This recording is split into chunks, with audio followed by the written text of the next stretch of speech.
I have stood firmly for democracy because I believe leadership belongs to the people, not to individual, not to powerful interests.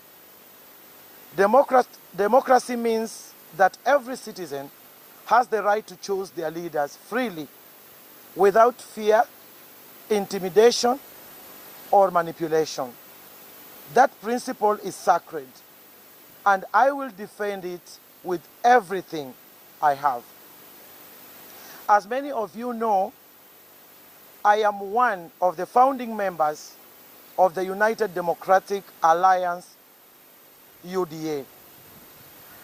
I devoted my energy, my voice, and my commitment to building the party because I believed it would uphold these democratic ideals. Leaving a party you have helped build is never an easy decision. It is painful and it is deeply personal. But there comes a time when every leader must choose between comfort and conviction. For me, the moment is now.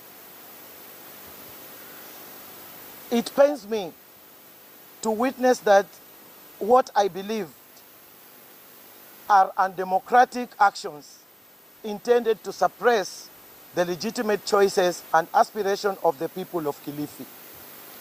Such actions betray the very ideals that inspired many of us to dedicate ourselves to building the party.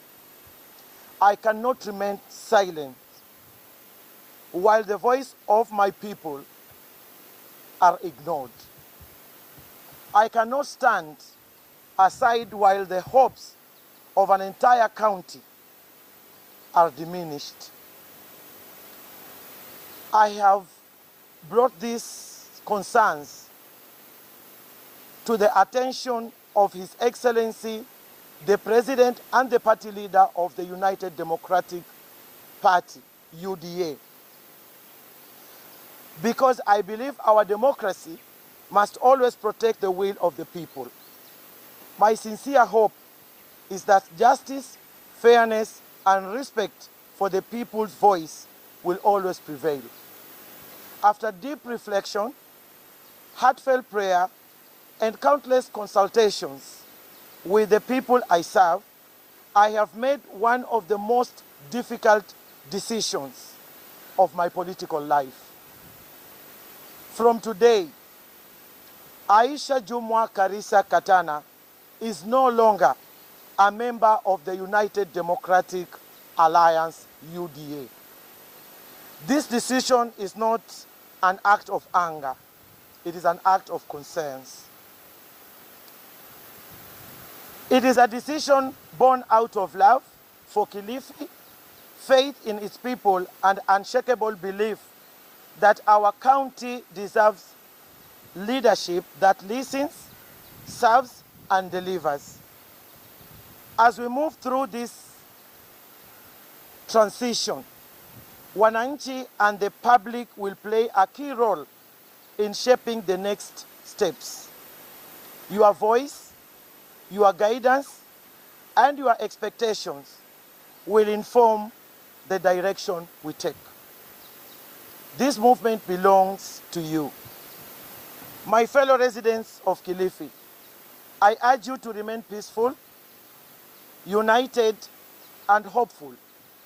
Let us reject division, embrace one another, and continue this journey with dignity and courage. As your leader, I have chosen to stand with you. I will continue to listen to your voices, defend your democratic choices, and protect your right to determine your own political future without intimidation or interference. History has taught us that when a united people stand together for justice, no obstacle is too great, no dream is impossible. Hayo maneno yeye pia yamemtatiza, na mimi na yeye aliniambia tumetoka safari ndefu sana, lakini imefika mahali hivi sasa kwamba yeye amefungika mikono kwa sababu watu wa chama cha ODM, in fact alisema ndugu zako wa pale Mombasa na Mheshimiwa Oburu wanamsukuma sana kwamba mimi nisisimame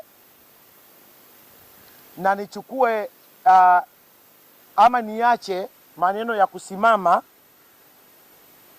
katika kiti hiki cha ugavana, pamoja na viongozi wengi wale ambao wanapania kusimama katika chama cha UDA. Lakini kwake yeye imekuwa uzito,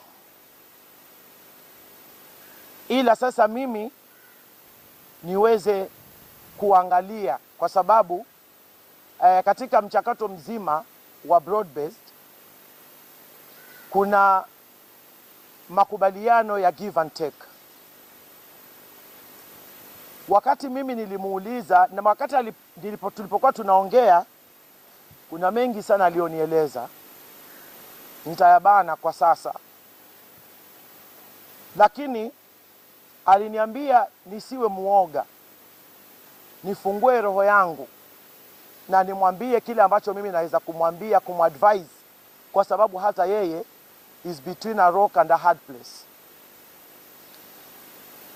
Mimi nilimuuliza, Your Excellency, watu wa Kilifi County watapewa nafasi ya kuchagua gavana na wale viongozi wengine katika debe? Akaniambia 100%. Nikamwambia democratically, akanambia fair and square. Nikamwambia then Mung'aro ataanguka. Akanambia that is the reason I've called you here. Nikamwambia Your Excellency, umesahau, lakini wewe hukuniita, mimi ndo nimekutafuta. Akaniambia sasa vile mambo yalivyo, ndio maana nimeanzisha hii program ya kutafuta kura, ya kuandikisha kura na kuandikisha vitambulisho na kuchukua kura kwa watu wa Pwani, kwa sababu kuna namba ambazo hazitoshelezi. Nimesema hayo nitayabana kwa sasa, kwa sababu hayo ni nimekuwa humiliated. Hata wewe mwenyewe ukija Kilifi ni kama haunijui tena. Your Excellency, kuniahidi tena mimi kwamba nikufanyie campaign ndio uje unipe cabinet slot, wakati wewe leo ni rais na mimi nimepitia yote yaliyo magumu katika serikali yako bila hata usaidizi. Imenichukua muda sana kuyavumilia yote haya, na mpaka mwisho ni leo umenisacrifice mara kwa neno moja tu, look at the bigger picture.